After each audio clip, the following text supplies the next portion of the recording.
It's the World Pokemon League, #1 draft league you could ever see. Getting stronger, yeah, I'm building up my own team. Gotta be the champion, the one you can't defeat. It's the World Pokemon League, #1 draft league you could ever see. Getting stronger, yeah, I'm building up my own team. Gotta be the champion, the one you gotta beat. Yo, what is going on YouTube? It's your boy Space, aka Meme Base God, bringing bringing you back with another shiny hunting video. A what? A shiny? Where?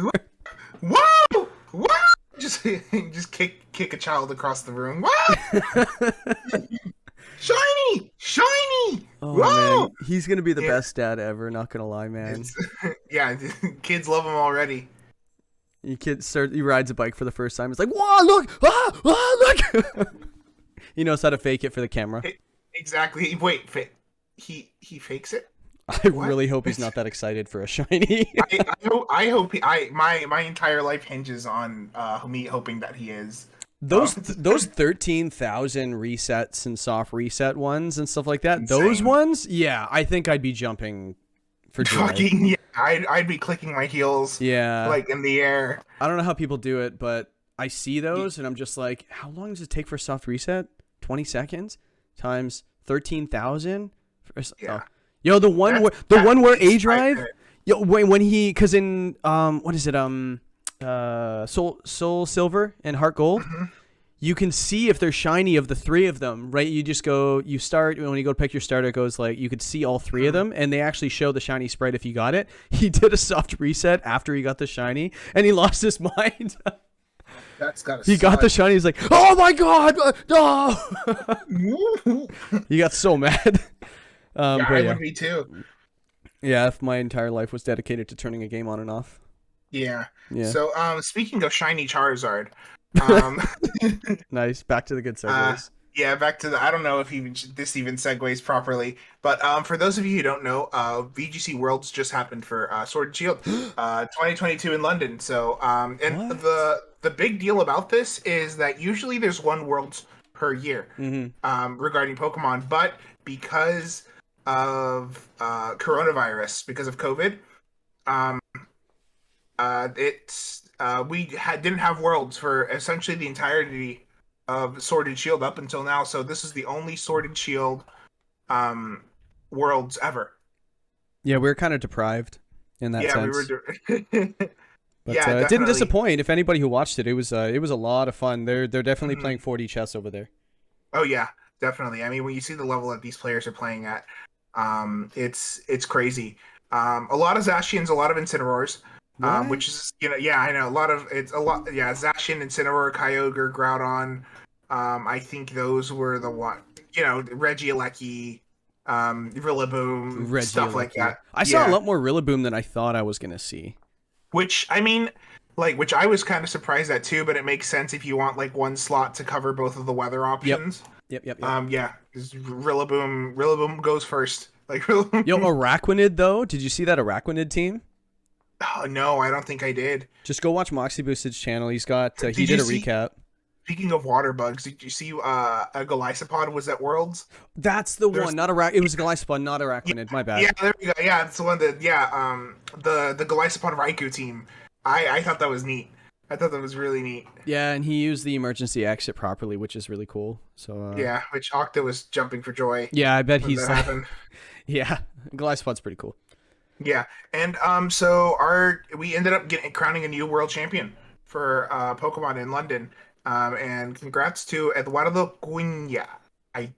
Cunha. He just looks like Pokemon challenges. That's what he looks like. That's all I know. Yeah. Yeah, Cunha. It's Cunha. I don't know how to pronounce it. It's Portuguese. Vitor's probably mauling at the at the screen when he's hearing this, but well, it was what's cool is because not because, but it's just funny because Sword and Shield is based on Portugal, I think it is, right? No, Scarlet and Violet. What did I say?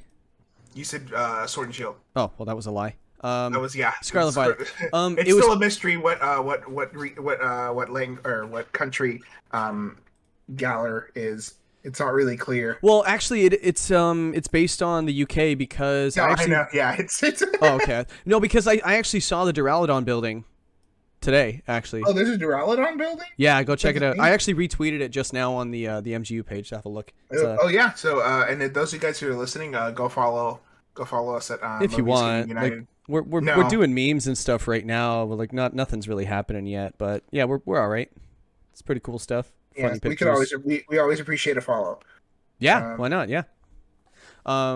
Yeah, like so it's I thought that was pretty cool. So like the two finalists were like Casti and Edu, whatever it is, where they were from Spain and Portugal. So I thought that was kind of fitting for the new game coming out because the new game's based around that area. So it was kind of neat. 7-0 though, didn't lose a single game. This Eduardo. Why are you barking? Oh, sorry. Nice. Yo, did you hear about, like, we won't get into it too much because I just heard there was just like drama in the finals of Pokemon. Dude, I try to stay out of it. Me too. I just thought it was funny. I was just like, are we really, like, they didn't seem like there was any drama whatsoever between the two players. Like they shook hands during, before, hugged after, things like that. So I thought, I didn't see anything. I just think Twitter turns things into, like, they turn it up to 11 when it doesn't need to. Yeah, so. hold up. The dog's gonna take a shit. Ugh. All right, we'll just keep going. Yeah. I'll just go on. So basically, so what happened this week in the WPL is we wanted to touch on Worlds just for a second because a lot of people were there. So hope everybody that went had fun. But basically, in the WPL last week, a lot of teams played. We're going to go over the games, but there are 10 out of the 14 teams in the league. There are 10 1-1 teams. So the teams that won week 1 lost week 2 and vice versa. I was one of those teams. Space was one of those teams.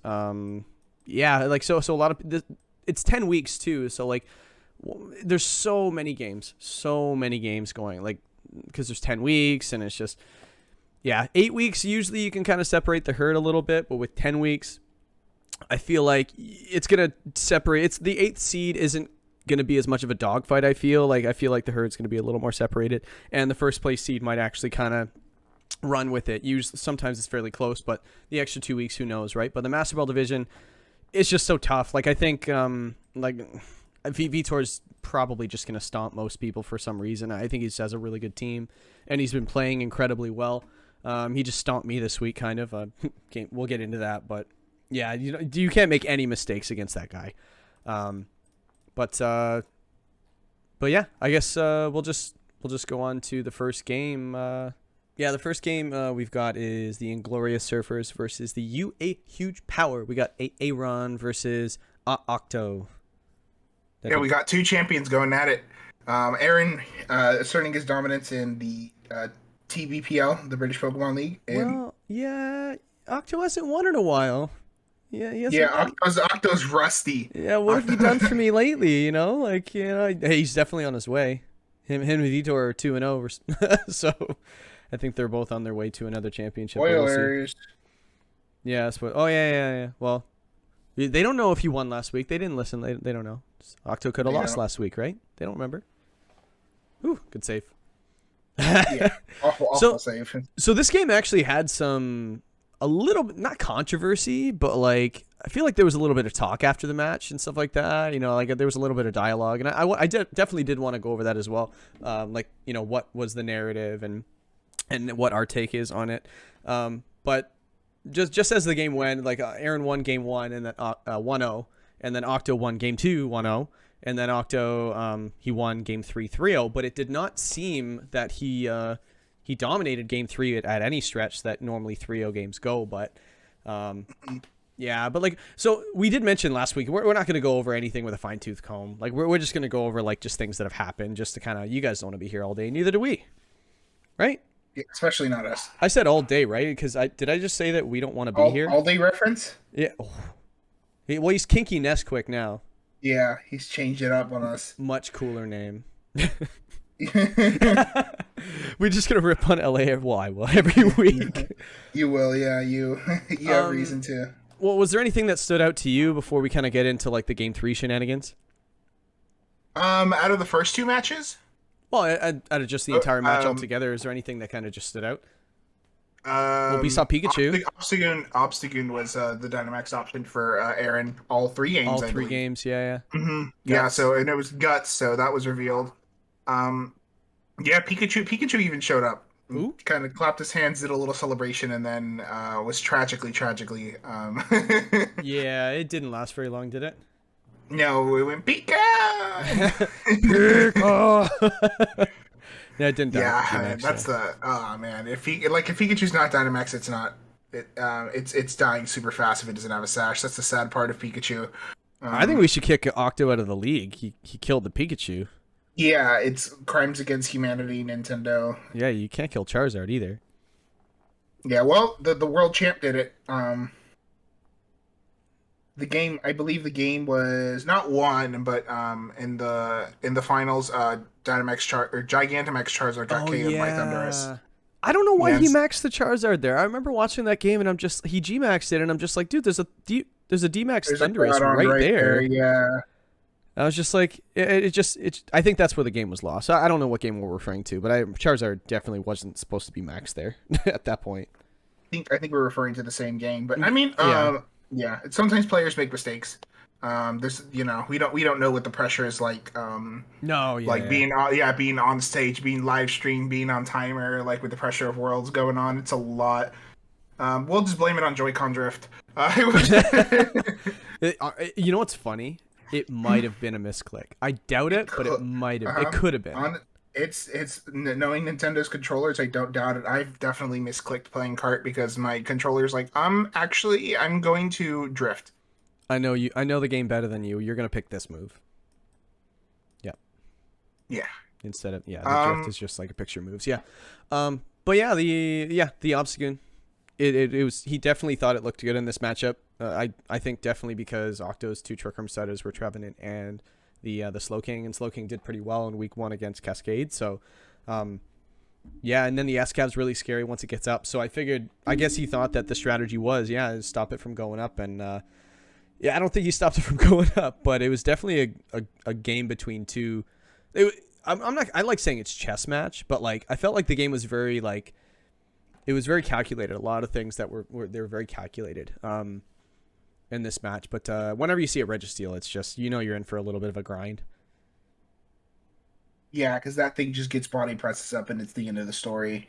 Or not body press, sorry, Iron Defense is up and it's the end of the story. Registeel just sticks around to the end game like nobody's business. Mm-hmm. I believe, was it the last thing alive in every match for Aaron? Ooh.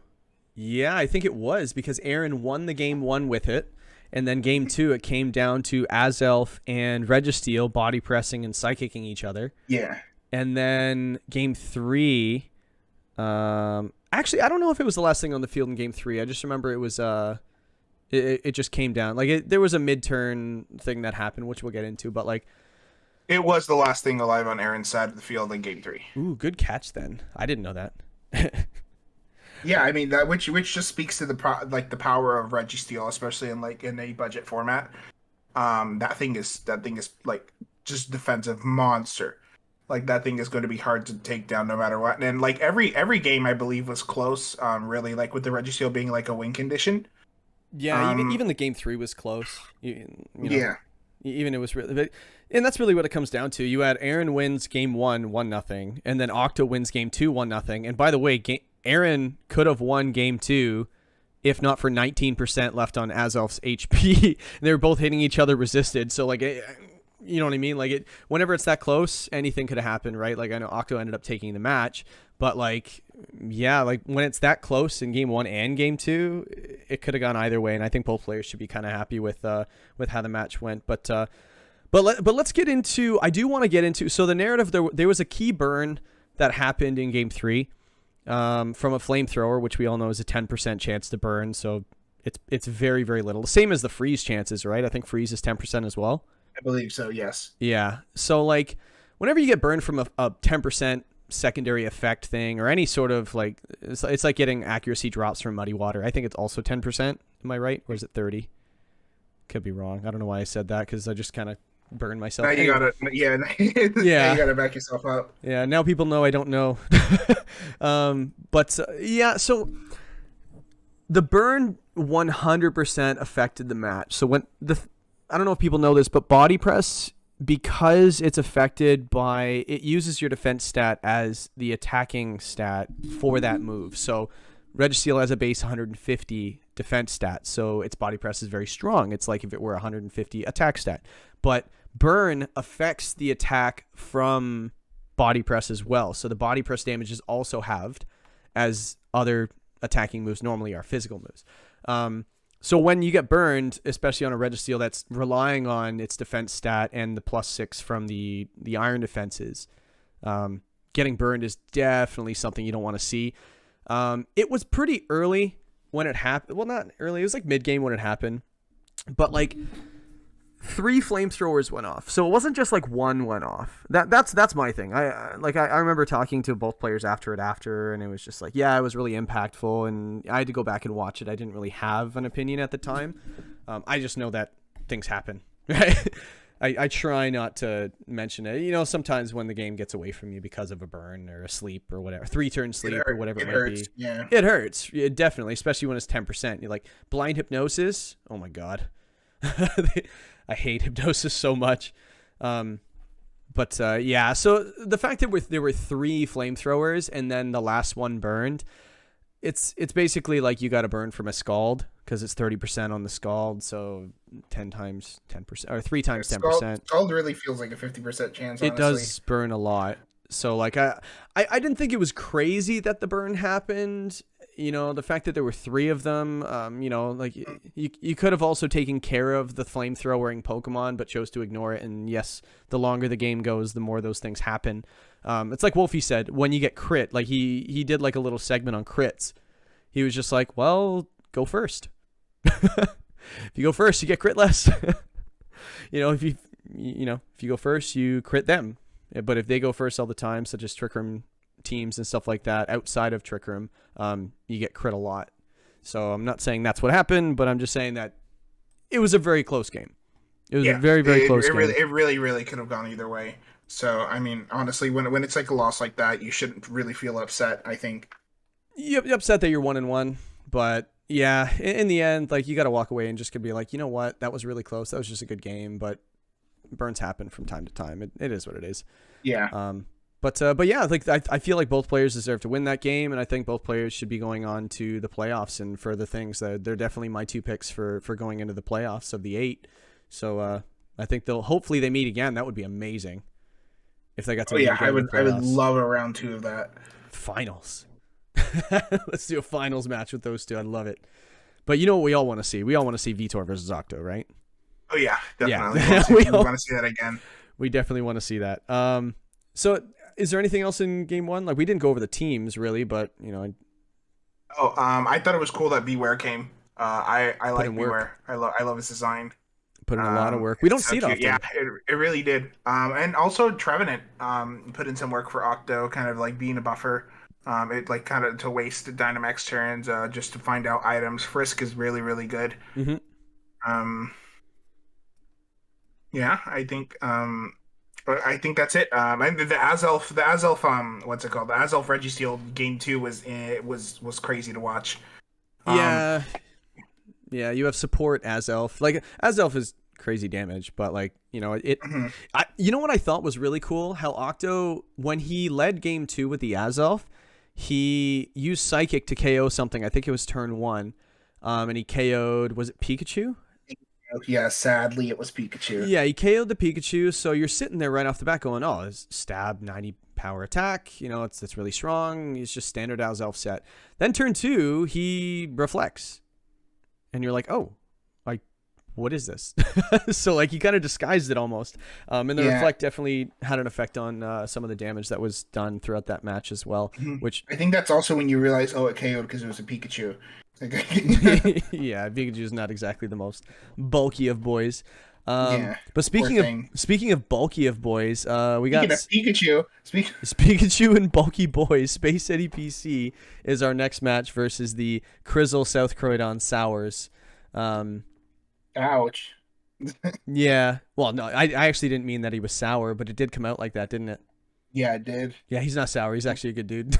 Yeah, we love you, Crizzle. Yeah. Just don't listen to Jay. He hasn't taken his meds today. Yeah. It's the nurse has to put it in Jello for him to eat it. No. I got the ones that have the days of the week on them. Right. Oh yeah. Yeah, and as you can tell, Monday, Tuesday, Wednesday are all full and have not been touched. But this one was a lot of fun to watch. Actually, I felt like there were a lot. I have so many notes from this match because there were so many things that happened. But I was just in the moment for that one. I was in the. I have to admit, I was yelling at my screen, turn 1, game 1 at you because I was yelling at myself too. I have to rip it. I have to rip into you as people would want to rip into me. There was. Yeah, you know it now. He faked out over Bombi. That's all. That's all I'm gonna say. Like I said it before, but when I saw my Persian halfway across the screen for the fake out, I was like, "Fuck!" As the animation's going on.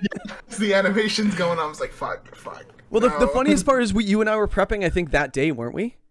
The day before. The day before, and I remember I saw turn 1, game 1, and you faked it out. I'm like, we literally talked about this. Yeah, we literally, it's always funny whenever you talk about something in prep. It's like, right, don't fall for this. Right, yeah, got it. And then like the first thing that happens is you fall for it. If you see you fall. Yeah, after that, you lost game 1 pretty handily, didn't you? I don't think that was the turn that did it. I just think that he set up his Chandelure with the Choice Scarf Chandelure was really cool. One of the common items that Chandelure usually has on it. And the cool thing about Scarf is it boosts your speed outside of Dynamax, but you can still Dynamax it. You know, and Chandelure is so strong. Not with the speed, but... no, not with the speed, yeah. So, like, when Serena came in, he's like, well, just go in and just start using Overheat Max move, which I think gets to 140? I think it gets to 140 power in a Max move, which is pretty high. But so I just thought it was a good gameplay. He is a good recognized Dynamax option for him, and then the rest is history. We all get ahead in those games sometimes, and they're just really fun. Being on the other end isn't so much, right, Space? Yeah, would not recommend. So I want to interrupt in between game 1 and game 2. How do you come back from getting 3 out or 4 out in a game 1? Like, where's your mind at personally when you come out of a game 1 and I'm not saying you got stomped, but say you do get stomped. Say we're like nothing goes right. Just for people that are learning how to play and people that are like, you know what, I do get rattled after a game 1 and I get dumpstered and I end up losing 2-0 in the series, and then I don't even get a game. How did you come back mentally to get a game? I was like, okay, fuck. Don't say play better. Don't you just play better? I was like, like literally in my mind was like, fuck, okay, what do I do? You evaluate what worked and what didn't. And I was kind of like, I think I was like, I don't need Persian here. Yeah, that's a good thing that to recognize is like, you know what? To fake out his support, he doesn't have a ton of support right now. Stay home. Yeah. That's I did that this week as well, and it just recognizing that is pretty cool. So you switched up your lead, obviously. So was it the fact that you brought the Persian, or was it the fact that it was a misplay? Like, do you remember? Like, you don't have to. I think it was I kind of like took a step back and I was like, a Persian's not really doing anything against his team. I was like, what's the main problem? How can I answer Chandelure a little bit better because it went off? Yeah, so I decided I think Swampert's going to be a safe lead. Game what's it called? Game 2, and I was like, and if he brings the answer for Swampert, I'll bring what's it called? I'll bring Slowbro Galar, and I was like, I just had options in the back to be able to switch out. If I made like a wrong call and be able to resist and still have myself back in the game. Well, the cool thing about having a Swampert and enabling it, having its only weakness being grass, having 2 grass switch-ins on... you have Slow King? No, Slowbro. Okay, so both defensive rather than special defensive. But still, twice resisted or half damage, on a switch-in is always nice. And I felt like you did really, really well with switching in and out and stuff like that. So the way it went in game 2 is what's it called? He went for the speed swap on the Aggron with the I don't know if it was a lead, but I just remember he did do the speed swap and Dynamax the Aggron. Aggron has higher attack than I thought it did. 110 is a lot more. Is it 110? I think it's 110. I believe so. Yeah, which is higher than I thought because it's one of those Pokemon that like you see its massive defense stat and you're just like, yeah, it's a wall, and it's just like, well, 110's enough. Yeah, and turns out Swampert and Slowbro were really good at being able to wall it too. Well, yeah, getting Scald and stuff like that. I think you got a burn on it too. From one of the Scalds. I did double Scald. Yeah, so a burned Aggron means a dead Aggron, which is kind of cool. But yeah, it's playing around the Scarf Chandelure and stuff like that. Getting Curse Body with your Corsola. And Curse Body on anything that has a Scarf. It's kind of hard to bring a choice item against something with Curse Body because once you get one move disabled, you got to switch out. So, which is a good read. So, did you know that it was Scarf after game 1? I think it was revealed, but did you catch it? Sometimes I don't catch things like that. Yeah, I think I did. Yeah, so it's really nice when it's just like, well, that's switching, and then you just read it and it switches in. But Corsola, MVP. It was doing so much damage. Absolutely putting in work. It's a good sponge. It's really good. He had a hard time killing it, and at the same time, like with the, I think you had Icy Winds going off, you had Will-O-Wisps going off. Yeah, none of my Will-O-Wisps landed, so I eventually gave up. You're like, this is never hitting 85% my buttocks. Yeah, literally. I mean, he was bouncing, but like even when he wasn't bounced, like that thing was just not hitting Will-O-Wisps. Yeah. Yeah, I think what he bounced, you missed, and then when he came back down, you missed again. Yeah, I was like, oh, come on. Yeah. Yeah, and then you saved your... I thought it was really cool. You saved your Dynamax until the last turn of the game, which was really neat. You just Dynamax, game over. You didn't, it's nice. I mean, honestly, I was just waiting for the Chandelure to be off the field.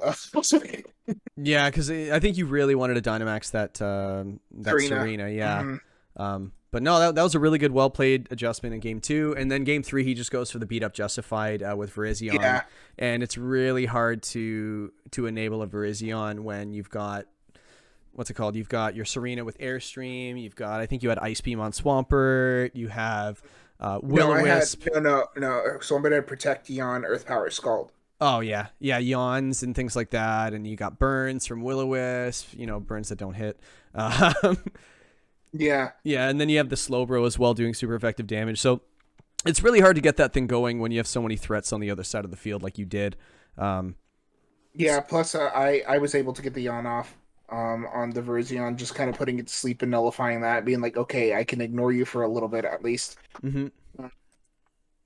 Yeah, so I think that's pretty much just the narrative. You ended up, what's it called? He ended up tricking a Scarf. No, because I brought it back because he, it was Serena did a 1v3.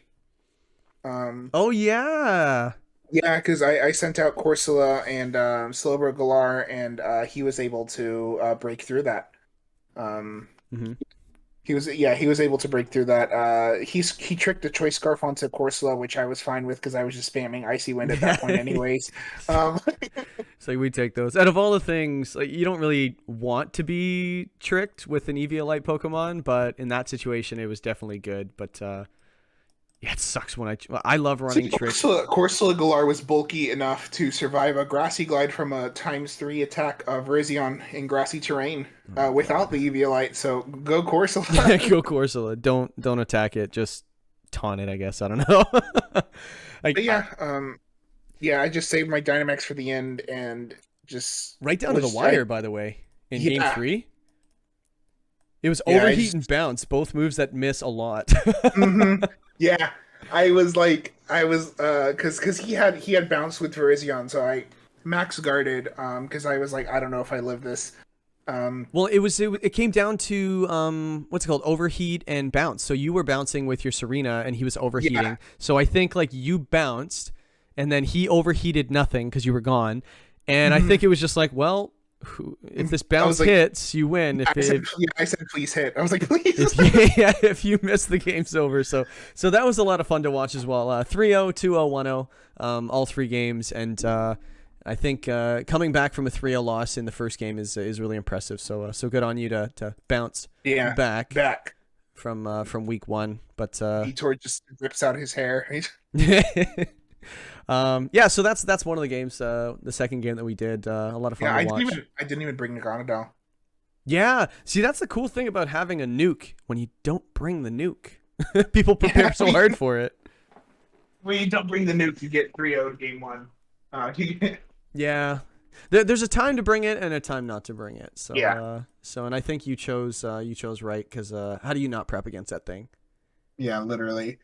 Yeah, and if you don't bring it, what they're prepping for really hard, you have a bunch of redundant moves that are just, they could be used for other things, but there might be one specific move, like say for example an ice move or a ground move or something. It's like, well, ice is really specific because you don't usually want to set hail. You don't usually, because it breaks all your sashes. Sometimes it breaks theirs. It could be intentional, but usually it's meant in an offensive sense. And like, I feel like ice moves aren't just like, okay, well this hits many things. It's more like, well, this hits this one thing I really need dead. So if you don't bring anything with an ice weakness, it's like he has 3 moves on his Pokemon. So I thought, so it's really, really cool that you're deciding when to bring it. So it gives them something to think about in weeks 3 and on. So should we go on to your second game of the week? Yeah, my second game, yeah, for sure. So Space 2.0. Yeah. That's what they call Jenny. That's what they.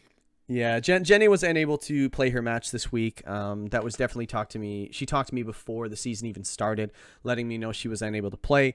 We all wish her a speedy recovery. We all love her very much. And I think everything's all right. She told me she's recovering pretty well, so good on her. That's good. That's great to hear. And now she's going to take out her, because she's missing the game, she's going to beat the crap out of me this week. Yep. Yeah. Yeah. That's going to be a match I'm looking forward to. Me, not me. Not you. Yeah. I'm not going to enjoy it. We had a pretty good tilt last season, and it came right down to the wire. So I think she was like, I really want to face you this season because, well, yeah, I definitely want to beat someone that beat me. So, but we'll get into her week 2 match, which you actually played. So I don't know if you want to talk about it because it's not your team. You smashed him game 1. We could, yeah. Well, game 1, I kind of figured, because Jenny made the team for this week. And they had a weakness policy, unburdened Sceptile. Scary. And when I saw the Palisand on the other side of the field and no, no Snorlax, I was kind of like, ooh, I could pull a funny game 1. I could. And it worked really well. Like a lot of people activate weakness policy and things like that with spread moves that hit literally everyone on the field. So yeah, the Lava Plume, you don't see it very often in games, because especially with the chance to burn, but with a special Sceptile, it definitely put in some work. So yeah, that was a really quick game 1. Like we don't even have notes on it. Plus Inner Focus being able to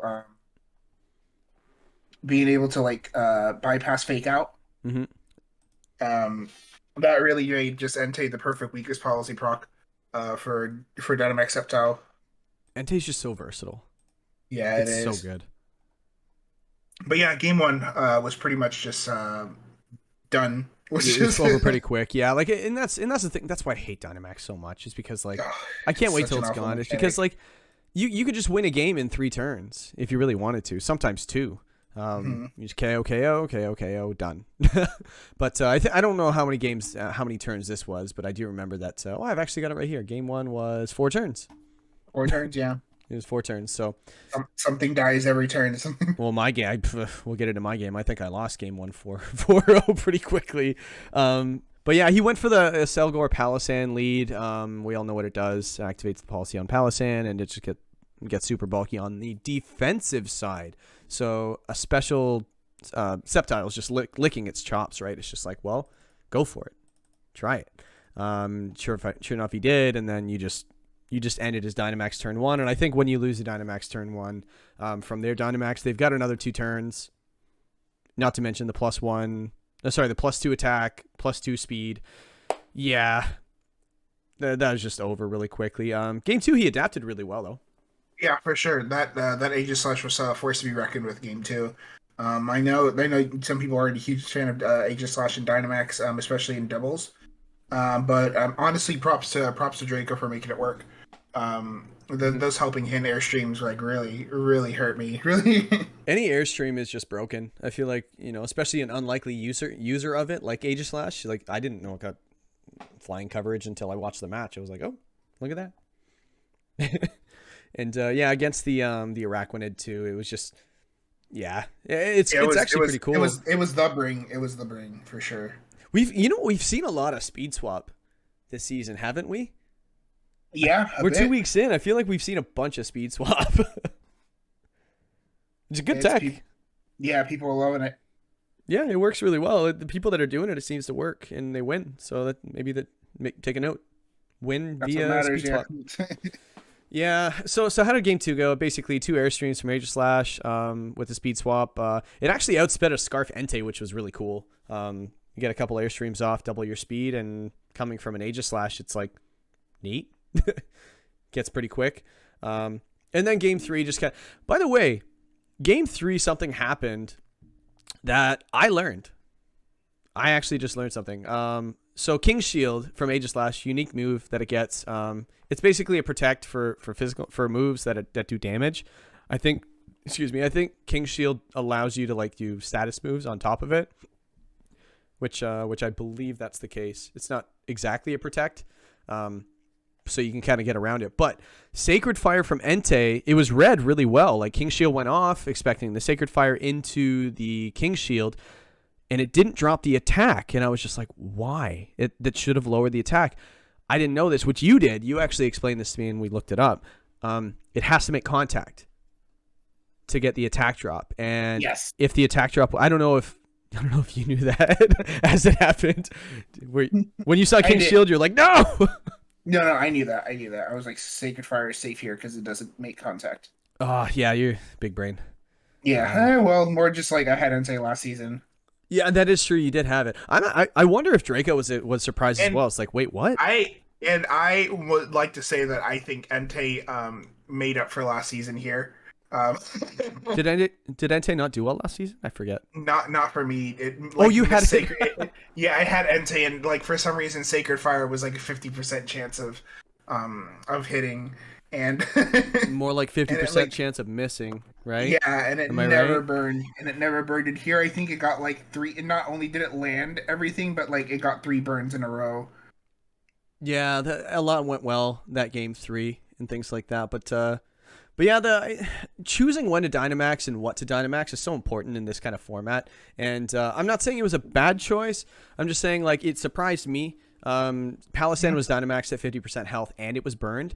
Not like burn really affects a special mon, but like something that low health. I don't know if there was a better option. There probably wasn't, knowing that he was in the match and he did it. But it's just really hard when you're forced to Dynamax something with low health. And that might have been the difference. It might not have been.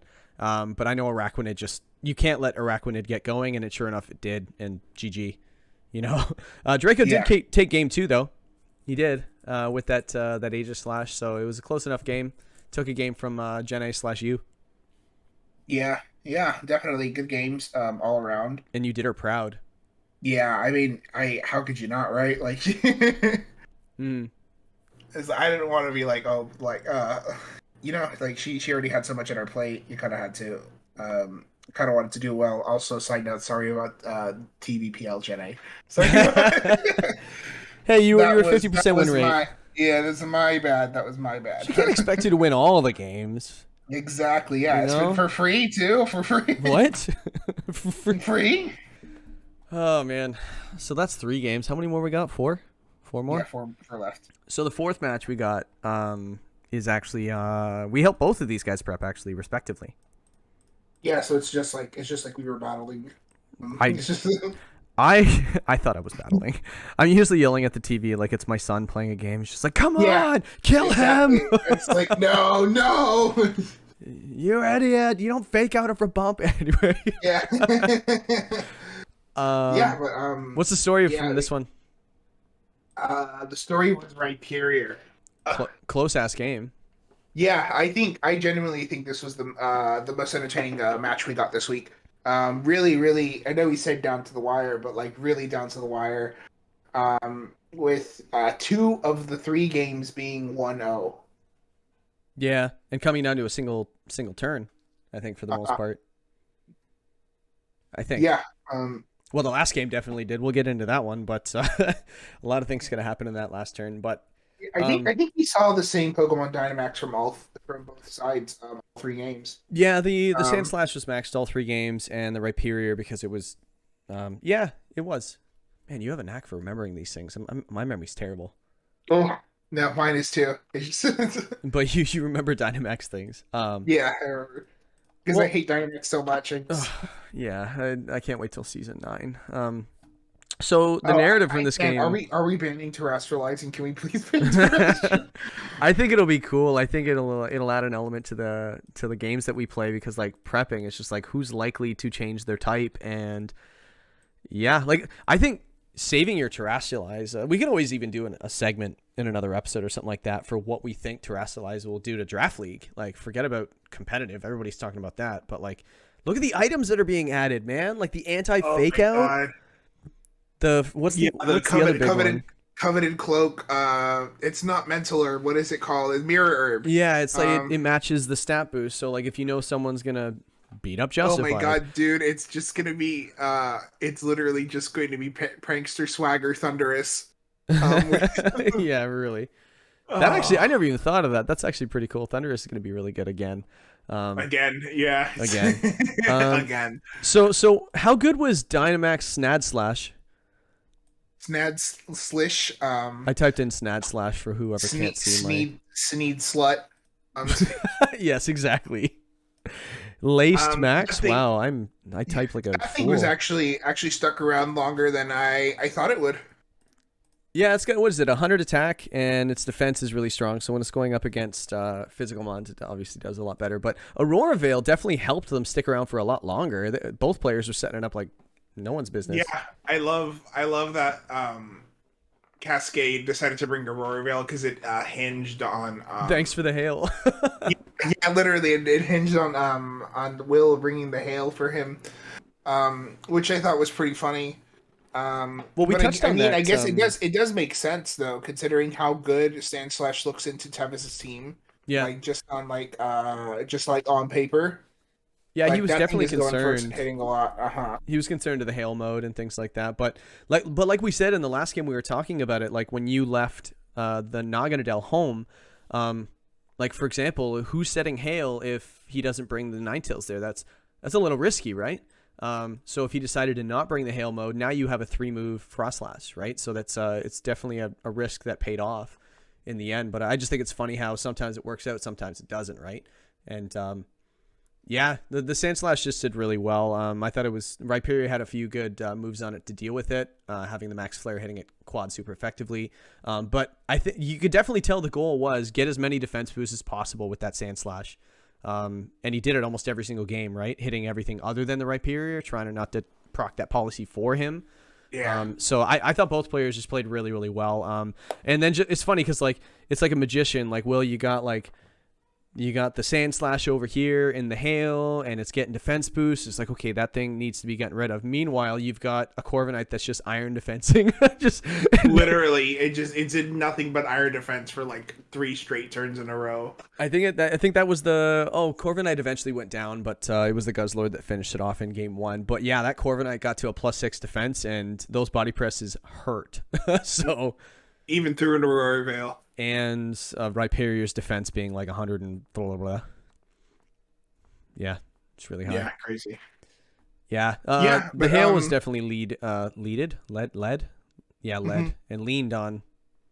Yeah, throughout the entire match, he brought it all 3 games. But I think you could definitely tell Tevis was trying to delete that Ninetales pretty early.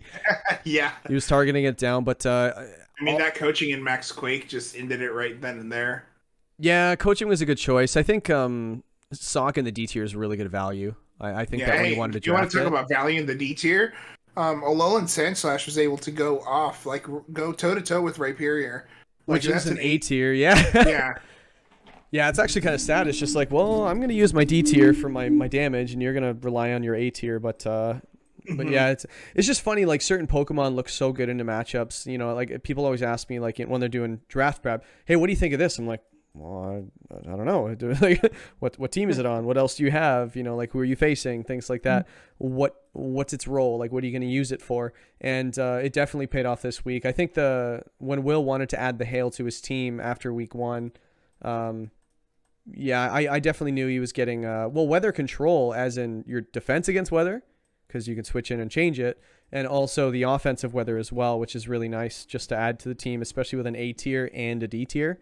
Is just really good value. Usually the better combos for the weather are in the AA or AB or BB, things like that. So it was a good addition for him, and it definitely worked. Not to also mention the lack of fire types in this meta. It was hard to find one. Yeah, exactly. So I didn't even get one until free agency. Yeah, there's less things stopping hail than there were before. Yep. Exactly. Yeah, with all the weaknesses that it has, like steel and fighting and rock and things like that, and fire, eliminating one of those types almost entirely, like hitting it with non-stab, you basically get a 50% decrease from not having stab fire, which is just, yeah, so a good choice. Grabbing those ice Pokemon and setting Veil too, like half damage for 8 turns is 5 to 8 turns. Sorry, hell of a deal. It's a hell of a deal. It's a good deal. Yeah, should have drafted it. Yeah. So how did this one end? Basically, Rhyperior just KO. Well, none of the other Pokemon did anything, so Rhyperior's like, fine, I'll do it. Yeah, I guess I'll do it. I'll do the heavy work. 9 kills, 1 death, which is that KD ratio is crazy. 1 week. That's what it got. My Pokemon don't even have that in 2 weeks, and won't in 3. I'm just warning you. And Guzzlord did well again. Like in week 1, it just went off. 4 kills, no deaths, and then week 2 it got 5 kills, 2 deaths. Like it's making a case for MVP, definitely already nice and early. That Guzzlord is crazy good this season. Yeah, like we're talking about fairy moves. I think a lot of people what they forget to do in their drafts is draft offensive coverage. I've been burned by it in the past. So like when I do my draft prep, I always go, okay, do I have fire coverage? Is it viable fire coverage? Do I have fairy coverage? Do I have this? And like usually when you have a draft prep and you're just like, oh, and then you go and find out what your offensive coverage is, it's something you have to look up as a whole. It's not something that would show on a type chart. So yeah, I definitely wanted to make sure I had all the typings, and some teams don't actually even have fairy coverage on their team. So I thought Guzzlord was a really, really good pick for him. And it's doing really well as it is. Give me back my Santa Scorch, by the way. Will. He's not even using it. Dick. Well, I got Sandaconda, so it's kind of Santa Scorch, right? Yeah. Well, one beats the other, and we both know which one it is. Santa Scorch use max overgrowth. Special. Yeah. So that was a good game. We just kind of basically said how it went. It came down to the wire in the last turn of the last game. Both players split the match so far 1-1, and then it came down to the last turn. It was Rhyperior with very little health left versus a the Guzzlord with very little health, I think less than 10%, and the Sandslash survived on 1% earlier in the match from a max move, which was a little horseshoe like, or it was a high roll and it was supposed to survive on 1%, who knows, but it definitely came down to a rock slide KOing both of them. If he missed one of those two, I think he loses, because I think because then Ironhead either or picks up the KO next turn, I think. And even so, like it went second, so Ironhead was used to try to get the flinch, so it was a really good move choice in the end. I know Octo in the Ultra Ball podcast last week, or the one that just recently came out about week 1, he mentioned when it comes down to a last turn of the game, like the game is basically over, you must hit something that's gonna hit 100% unless you have to go for a spread move. And also, what's your best chance for winning? It's just like, okay, well, if he hits this rock slide, I'm done. So let's not leave it to chance. Let's try to get my flinch. Yeah, exactly. And he didn't get it, unfortunately, but I think both players are really happy how that went, even though one of them actually lost. But I think both players walked away with their head held high. It was a really, really good match. It was a very, very fun match to watch. Oh my God, 3 more? 3 more? Yeah. All right, so I guess the next one we got is what's called Sapphire Salamence versus Gloria Shadows. This one Yeah, was I over guess. quick. I, I guess. Yeah. Like I guess we Yeah. have to. If we have to. Yeah. We don't want to do the next one either, or the one Yeah, after. we don't want to. Yeah, we don't really want to do any of this, but Should here we we just are. end it now? We'll just end the podcast now. It's like, you never got to my match. It's like, well, have you tried? You should try going earlier in the week. You should Yeah, try- honestly, to ensure that you're covered on the podcast, you need to go early because that's how we do them Yeah, chronologically. exactly. Chronological order. So the earlier you go, the more guaranteed it is. Yeah. You make it on here. Well, No, but yeah, for the next match, we have we have Sapphire Reggie Salamence Drago versus the world. yeah, Glorious Shadows versus Sapphire Salamence. So this is a rematch of the Ultra Ball finals. I forgot. Yeah, this is the Ultra Ball champions versus Ultra Ball second place. Loser. Ultra Ball Yeah, loser. the Ultra loser. The Ultras. Yeah. And yeah, so this one was kind of another weather war. Yeah. And it was over. Well, did Kev's Well, game Kev's one took a was game over. off. Kev's took game one was. Well, Game one was game one. yeah, game one was. Oh my god, it's 4. Yeah, game one was just a 4-0. It was Tornadus, Reggie Drago, and that's all she wrote. Yeah. And that's really all there is to say about it. Like, I don't even think Kev wants us to talk about it. That's literally all we wrote. Like that's. Well, it was such an incredible lead too. Like, it's so hard to stop something really fast that has speed control and tailwind and airstream, and you also have Reggie Drago, which is just Reggie Drago. That's just spouting off dragon water spout.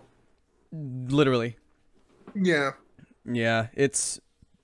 You know what's funny? I said this to him, Glorious Shadows, after that match. I told him how well the strategy worked, and he was just like, "Yeah, Reggie Drago did really well." And I'm like, you know what's funny? As crappy as my draft went and how much I had to change it throughout the draft, and I was like, okay, well, I only picked one thing as a result of what somebody else picked in the Master Ball division, and that was Reggie Drago. Like, I'm like, oh, he just grabbed Reggie Drago. I'm like, now I need to draft something for it. Yeah, now I need a fairy type. Now I don't even remember what I did. I just remember looking at him pick it because I had to enter all the picks manually, right, in the sheet and on the Discord and stuff like that. So I was like, yeah. I saw him pick it. I was like, damn. I was kind of hoping either I got it or no one else got it. Yeah, you have to. It's like I have to counter pick this. Well, and that's what Otherwise I happens. lose. Like look at the game one of the match we're talking about, Kevs It versus. was a wallop. Yeah, it was. If you don't have anything in the lead, if you guess wrong, you just forfeit and go to game 2. Yeah, this is just click. Well, by the way, no forfeiting, guys. Yeah, don't forfeit, please. We need the stats. We need stats. Got any more of them stats? Please do not forfeit. Yeah. Even if you're like losing super hardcore. Yeah, just finish use the the same game. move over and over and over. Like just do. I don't know why we do that. I forget why. Just for stats and kills. Is and it just stuff like that. stats? Yeah, it's stats. I think it's mostly literally that. stats. Yeah, I think it's also more like if you get stomped, just finish it. own up to it. You know what I mean? Like you kind Be a of man. Damn it, Be deserve a- it. Like what? Like you think I wanted to finish that game against Great Marsh in that quarterfinals when I got 4-0'd twice? I knew that's what you were gonna bring up. I didn't want to finish that game, either of them. I was just like, well, Well, and why would you? You literally just got mashed by Naganadal. yeah, which didn't show up this week, No, it didn't. and it won't show up And I, next but week. I also don't have Spectrier. I also don't. Oh, Spectre. Yeah, ugh. Yeah. Anyways. Hey, yeah. Well, we did mention in the chat like a week ago, like, hey, what was your biggest stomping against you? And everybody just kind of went, yeah, I think I got wrecked by this guy, and I got wrecked by this guy, and sharing replays and stuff. And yours was you wrecked Vitor. Yeah, I honestly can't remember. I don't know. I guess the Cavs was the one that wrecked me. That was last week. That's. But you took a game though. Oh yeah, but morally, I mean, Well, a child took a game off of you. yeah. Yeah, I wouldn't feel good either. No, so basically game 2 was a lot better, I feel, with Kevs and Glory. The game, you know, the one we were supposed to be talking about. Yeah, there's more adjustment from Kev's side of the field. Well, he tried to go for the weakness policy Mandibuzz again, and I feel like it wasn't really the week for it. Last week was, it turns out it was. This Yeah. week it doesn't seem like it was. I feel like there was like a lot of weather involved. It was also a clinic. I feel like Glorious Shadows just kind of put on a clinic, like a VGC clinic. Like he had speed control the whole time. He maintained weather the whole time, It seems like both games were never out of his control. So it just sometimes when you go into a week and you just get beat really bad, you just kind of have to tip your cap and say, well, on to week 3. So let's look at next week. Just immediately ping your opponent for next week. It's like, hey, during the match in the chat from the match you're currently in, you're just like, who's my next week's opponent? And you just go in there and be like, hey, when are you available next week? It's like the timer has been turned on. So. That would have been so good. Yeah, so you know what? I don't think Kev's. It probably wasn't too fun in this match for him, but at the same time, when your opponent plays so well, you just kind of have to go. As a baseball reference again, just tip your cap and be like, hey, you deserve to win. Thank God there's 10 weeks. Moving on. Yeah. And yeah, so Glorious Shadows, I feel like he played well enough to win last week, but he ended up losing. So he could be 2-0, but he's 1-1 right now. Probably one of the more feared 1-1 teams in the league right now. Kev's is also 1-1, as are many other teams are 1-1, as we mentioned when the podcast started.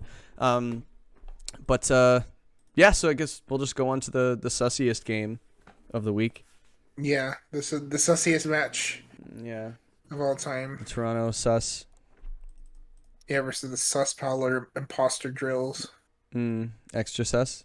Yeah. Anyway, we're tired. Extra sus. Yeah, we are very tired.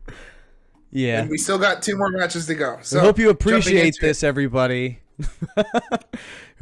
All of you who aren't listening right now. No, I'm just kidding. Anyway. So Jay, yeah. What do you remember about this one? Not game 1. We were just talking about getting dummied in a game 1. Well, I think I did it better in game 1. Okay, so turn 1, game 1. I lost on turn 1, game 1 because I frisked the choice scarf on the Sneasel. And I thought it was going to 4 times super effective attack my Noivern, but he decided to Icy Wind and then obliterate all of its partners until the end of the game. So, so that's kind of how that game went. That's pretty much it. He just Dynamaxed his Articuno, which did so much damage, by the way. Yeah, that thing's actually insane. The damage output from that, not what I was expecting out from it, honestly. Me neither. Yeah, by the way, Frisk is kind of broken because, like, right off the bat, I knew that Sneasel wasn't going to fake me out immediately. I just guessed the wrong of the 2 moves. That was the thing. I was expecting a triple axle. But at the same time, yeah, Icy Wind was probably a really good choice as well. Just getting the speed control, not giving it back. But also seeing it was Sharp Beak as well. Could have been Weakness Policy. Could have been Iron Ball. You know, like you can, with the Expanding Force stuff, being grounded. Could have been... Yeah, it could have been Life Orb. It could have been anything, right? So you just learned so much just from Frisk. I thought that was really cool. Didn't change the fact that I lost first game really badly. But then game 2, like I remember sitting there going like, what do I even do? Is it just going to be one of those weeks, as we mentioned a few minutes ago about the other quarterfinal match I played? But no, he changed his lead up, and so did I. And yeah, I figured I'd just annoy him just by yawning and stuff like that. Hey, I mean, and it led to the victory. Honestly, you forced him. It went to sleep, and you forced him to switch out, or he switched out. He eventually did switch out, yeah. And I read a couple of the switches, which was kind of nice. Like against Vitor, you can't make any mistakes. And game 1, I made a mistake and suffered. Game 2, I felt like I kind of capitalized on a little bit of an aggressive first turn. It's kind of hard to Dynamax in front of a Meowstic, isn't it? Yeah. Like it could do so many things. It could Prankster T-Wave, Prankster Yawn. Like it can, like obviously, Charm. Yeah, Tickle. thing like that. Like if you have Clear Body, it's a little easier, but still, there's so many things it can do, and he kind of got burned by it in game 2. So he tried to come back with a couple of switch-ins, but I attacked around them, and not to mention that Sandaconda just that thing went to town. It's pretty cool. I've never had it before. I've just heard it's incredible, and so far it's done really well. So I'm really enjoying it in that game at least. Actually, week 1 it did pretty well too, I think. Yeah, I remember I just added it to the team in both weeks. At the very end, I'm like, well, the rest of the team can carry the weight, but Sandaconda could just be added just in case, and this is the just in case. But yeah, and it came in handy. I mean, it was able to take a couple things off the board. I do have a question for you though. So A Dynamax Machamp is up against a +1 Blacephalon about to use a Stab Fire move. And just for good measure, I get a -2 on the Machamp that we're about to attack. What are the chances it survives? Low, I would say, but not zero. Apparently it's not 0. Yeah. Yeah, I went all in on that turn. I was like, there's no way he survives this. And yes, there was a way it survived. And I think it was just, I was clawing back after that turn. I just remember I made the play. And there was also, we caught another play that I misplayed a turn or two later as well. So, again, you can't make mistakes against really good players. And Vitor is that. And yeah, I just couldn't get back in the game in game 3. But what I said privately to a couple other friends of mine was just like, I put myself in a situation where I went down 4-0 game 1, didn't even give myself a chance to even possibly win. So the fact that I had to win 2 consecutive games after losing game 1 was just like, okay, well, yeah, it's what am I never gonna do? never easy. It's never easy having to win 2 games after losing game 1. Like the game 1 advantage, I think, is like the most important in draft league because it gives you all the freedom game 2 to do whatever the hell you want. It puts your opponent on their back foot, first of all. And Yeah. Vitor also didn't reveal much of his team other than his 2, right? Like I didn't really learn anything about his roster at all. Like usually game 1, finding information is really valuable. I think I frisked 2 items and he just KO'd everything with max attack, so I couldn't even tell what the max move was. It's like, is it coming from Hurricane? Is it coming from Air Slash? Like, I think I saw Freezing Glare, but that's kind of obvious on a... That damage output had to be Hurricane. Had to. Yeah, I wouldn't be surprised. I didn't think I saw a flying attack for the... And it had Sharp Beak, too, so it was boosted and 140 power move as well, so... Yeah. That no wonder is doing so much, but no, like I again tip my cap to my opponent. He played incredibly well in game 3 and in game 1. Game 2, I think I got the better of him, but you got to win a best of 3. So that's pretty much how that one went. I'm really looking forward to my next week when I face Jenna as well. I'm really enjoying the game right now. It's even when I lose, finding joy in the loss and all the friends you made along the way, right, guys? Yeah, like Pikachu and Charizard. Especially like epitome. Yeah, the the epitome of friendship are those 2 right there. Thank God we're at our last game, eh? Yeah. So finally, moving on to our final game. Yeah. And of course, it goes to a game 3. The worst. Yeah, can stop going to game 3s, everybody, including me. New rule: if you lose game 1, you have to lose game 2. Yep. So it's essentially just a best of 1, but we do stats for 2 games. Yeah. So yeah, moving on to our next one, we have the Galactic Porygons versus the Los Angeles Linoons. Yeah. Yeah, this one was weird. Like, I felt like not so much weird. It was just like you had, well, weird in a sense that you didn't know which Pokemon was on the field. You know, especially when he cheats with making move sets, you know. The Zoroark, oh my god. You mean the Azumarill? Yeah, the Sludge Bomb Azumarill. You mean the Cheaterzil? The Cheater Marill? Cheat Marill. I'll work on it. Yeah, we'll workshop it. Yeah. Yeah, we'll come back to it. Yeah, I thought it was really funny though. Like I remember when I faced LA in week 1, I was just like, I have no idea if that Zoroark even comes. I don't know what's on the field at what time. Like even if you use the move, I'd be like, what? Like, but yeah, it was really weird because like the Azumarill and the Mienshao were on the field at the same time, and you've got a Sylveon. I think it was Sylveon that he led, and he hard switched it into something also weak to poison. Not expecting a poison move from anything, maybe a poison jab or something like that from the Mienshao. But yeah, he sludge bombed. Yeah, and that just erased that Tangrowth that switched in, unfortunately. Yeah, it said au revoir. It said. Yeah, and then yeah, that thing hits pretty hard actually, but also the Tangrowth special defense is actually garbage. Well, and it's 120, I think, on the special attack side from Zoroark. Yeah, and that thing's coverage is incredible. Like, it gets, like, everything. Yeah, it really does, honestly. Zoroark is something that's underrated, I'd say. Yeah, as frail as that thing is. Yeah, and then you got bullet punches from the Scizor Technician. Bullet punch is always really scary and stuff as well. Did we ever find out the item on that Scizor? I don't think so. No. Did it change moves? Like, do you think it might have been choice band or something? I don't know. Did he switch items in mid match? Who's to say? Yeah, like we've never seen that before. Yeah, it would never. It's never happened in the history of the Never. WPL. No. It's yeah. So So game one went to the what's it called, Galactic Porygons. Pretty close actually. Came down to the wire, Yeah. but it was you know, an interesting end game with choices of attacking, who to attack, and things like that. Choices were made. But yeah. LA, I think LA took complete advantage in game two. Like way to come back in a game two. complete control. Complete control. It was just, it was never in doubt at all. Like he decided to go with the coaching strat with the Scizor next to it as a lead instead of the Zoroark lead, disguised as the Azumarill. But no, he just never looked back. He coached it, and the airstream. That's what it was. He got an airstream off from, is it acrobatics? It gets. You're a Scizor guy, right? Dual wing beat. Dual wing beat. Okay, which.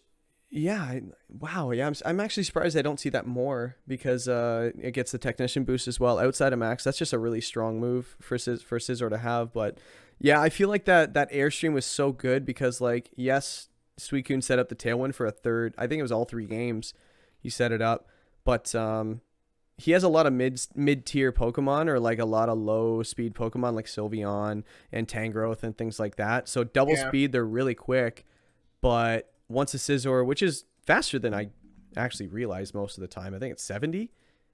Scizor, yeah, I think so. Yeah, so like at plus 1, 70. Yeah, that thing gets really fast. Like after a plus 1 airstream, so really fast. yeah, and it just started picking things off, and it was just no looking back at that point. Yeah, game 3 was a little weird though because yeah, we saw an early max flare. I think LA was expecting just a mystical fire or something like that because it was a spec Sylveon. I think we found out later. So he faked it out and then he tried to attack it, but it just maxed and just max flared the Scizor. So I think that was just a read gone wrong, unfortunately. And it just he suffered for it. Losing him on before getting an attack in the first turn of a game is always tough, right? And then Sylveon just took care of the rest. It's kind of close at the end. It was 1-0 at the end. I forget how it went down, but he kind of clawed back a little bit. I think it was once again a Suicune versus a Azumarill. Yeah, for the third time. Yeah. Yeah, I think it actually came down to that matchup all 3 games. I could be wrong, but I think it did. But yeah, late game Azumarill and late game Sylveon is actually really good, and Suicune is just really hard to put away. But yeah, so Galactic Porygons takes the game 2-1. Man, LA he makes it really hard for you to just lock in a win. I feel like the 2 games that Galactic Porygons won. It's yeah, like the 2 games that he won 1-0. But I feel like if I went back and watched those games again, I think he got ahead pretty early, and it's just like, wait, how is this so close at the end? I feel like he had this in the bag. But yeah, never say die, right? Yeah. It's not over till the fat lady sings, as they say. Well, and I think that's a perfect segue to just completely hit the end button on this podcast right now. And then just whatever the outro is, just make it a fat lady singing. Should we rip off like some copyright? Like, should we get a copyright strike? We're not making any money off of this anyway, might as well. Well, I haven't paid Justin in a while, so I can't use a song anymore. So it's. Should I do a Sarah McLachlan again? That was funny. Is she fat? Is she? Oh my goodness. No. Should we? Some people are going to be upset if we do a fat person. What if it's a fat guy? That's always funny. Fat women, fat women is just like why? It's not over to the fat guy sings and then play Tenacious D. Oh, the greatest song in the world. Yeah, let's do that one. Okay.